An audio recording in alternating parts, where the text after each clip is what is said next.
Henrique, যাকে ভাবা হচ্ছিল পেলের যোগ্য উত্তর শরিক, সেই কিনা 90 মিনিটে উরুগুয়ের বিপক্ষে সফল পাস দিয়েছেন মাত্র একটা, সেটাও আবার কিক অফ পাস। ট্রাইব্রেকারেও নিলেন না স্পোর্টিং থেকে দলকে বাঁচানোর জন্য। রোনাল্ডো নাজারিও চলে যাবার পর একজন নাম্বার 9-এর অভাবে ভুগেছে ব্রাজিল।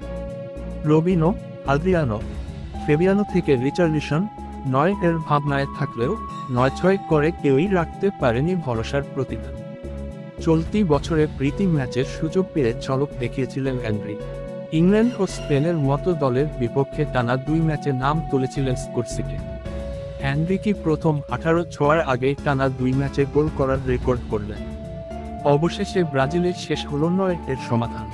শুটিং ফেরানোর আশায় চলতি সামারে এই ইয়াংস্টারের গায়ে জড়িয়ে দেওয়া হয় ঐতিহাসিক সেই জার্সিটা। কোপা আমেরিকার কোয়ার্টার ফাইনালে ভিনিসিয়াস না থাকায় শুরুর একাদশে জায়গা পায় এই বিস্ময় বালক। পারফরম্যান্স দিয়ে সত্যি বিস্মিত করেছেন গোটা বিশ্বকে। উরুগুয়ের বিপক্ষে হেনরিক বলে টাচ করেছে মোট 24 বার, শুরুর একাদশে থাকাদের মধ্যে সবচেয়ে কম। বল হারিয়েছেন 15 বার, বল নিয়ন্ত্রণে 14টি দ্বৈরথে জিততে পেরেছেন 4 বার, ফাউল আদায় 2 বার। ঐতিহ্যের ভার নাকি প্রত্যাশার চাপ? কেন আলো ছড়াতে পারলেন না হেনরিক? সবার প্রশ্ন এখন একটাই। 21শে জুলাই 18তে পা দিবেন এই ব্রাজিলিয়ান স্টার। অফিসিয়ালি যোগ দিবেন রিয়াল মাদ্রিদে, সাথে সতীর্থ হিসেবে পাবেন কিলিয়ান এমবাপ্পে, ভিনিসিয়াস আর রদ্রিগোকে।